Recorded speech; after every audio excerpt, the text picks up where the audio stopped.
Hi everybody, today we're going to be working on the 8-petaled African flower. Just the flower today. We do have a border for it, and there are several ways of joining the flowers with or without the border. So just for now we're going to start with the flower. So to start we're going to use the pale pink. Now we start doing a magic ring, which for me involves wrapping the yarn twice around my finger and only using the second loop.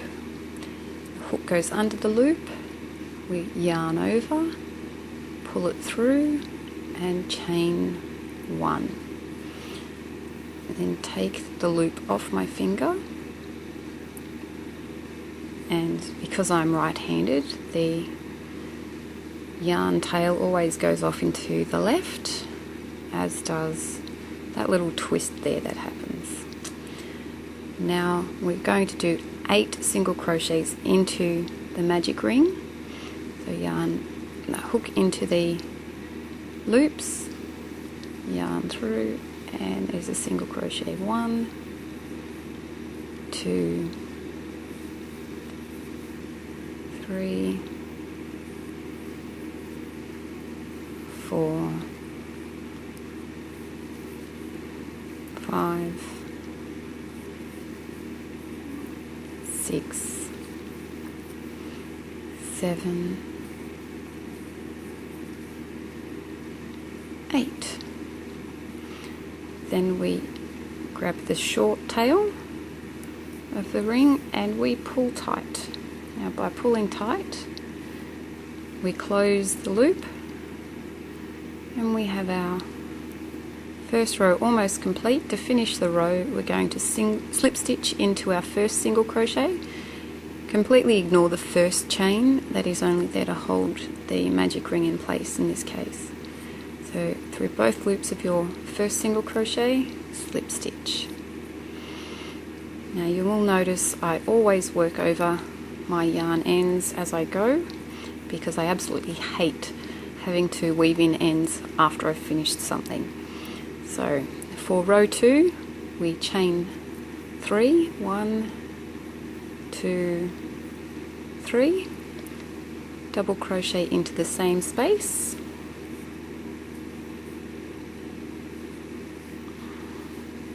I'm using American terminology. For anybody who's curious, a double crochet in UK terminology would be a treble. And double crochet, 2 double crochets into the next single crochet. That's 1,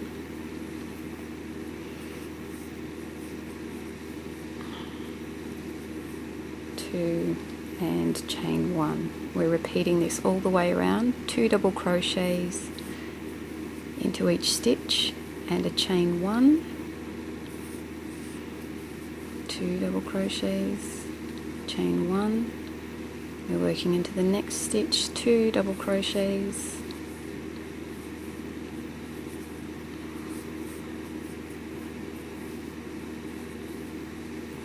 chain 1, into the next stitch, 2 double crochets,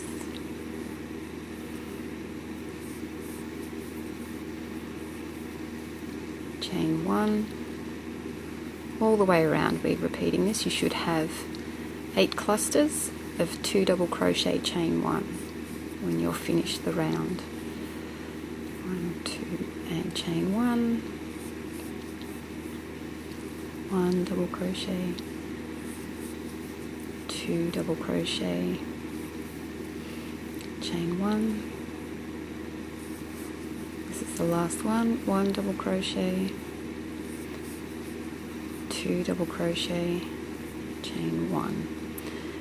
Now that we've done that, we're just going to count before we finish off the row just to make sure. We should have 8 clusters, so there's 2, 4, 6, 8, 10, 12, 14, 16. should have 16 double crochets and 8 chains. And we've got that right. So we're going to slip stitch into the third chain of our first stitch. And because we're going to change colour now, we're going to fasten this off by using a chain 1, trimming that off and pulling that yarn through. What I like to do before I add the next colour is trim the tail of the previous as well on the back side.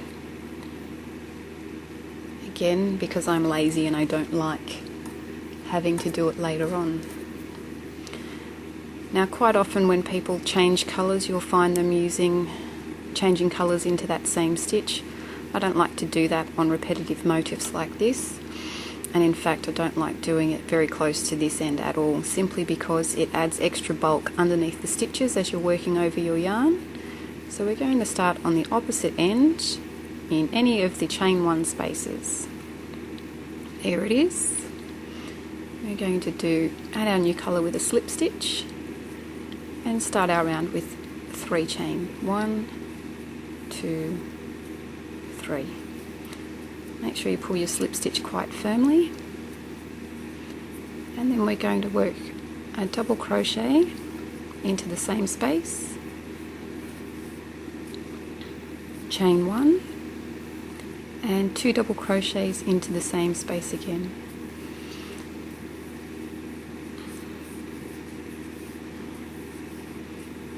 There we go. Now we skip these 2 double crochets and we work 2 double crochets into the next chain 1 space. 1, 2, chain 1, and another 2 double crochets into the same space. So for each chain 1 space of our previous row, we should have 5 stitches. Skipping the next 2 into the next chain 1 space, 2 double crochets, 1, 2, chain 1, and 2 double crochets into the same space again. We're repeating this all the way around, so we should have 8 of these clusters in total. This is the beginning of our petals. And I'm always working over the yarn tail because, again, I hate having to weave in ends. It's nothing more frustrating than finishing a project and then seeing all of those ends that need weaving in. Most of my unfinished projects are due to the fact that ends need to be woven in, so where I can, I avoid them. 1, 2. Okay. So you'll notice I'm working over the lighter pink tail now. No different to the last. Skipping 2 stitches into the chain 1 space. 1, 2, chain 1. 1, 2. My yarn's getting a little tangled down there.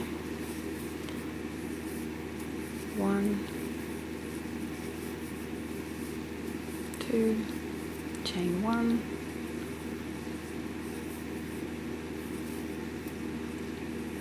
1,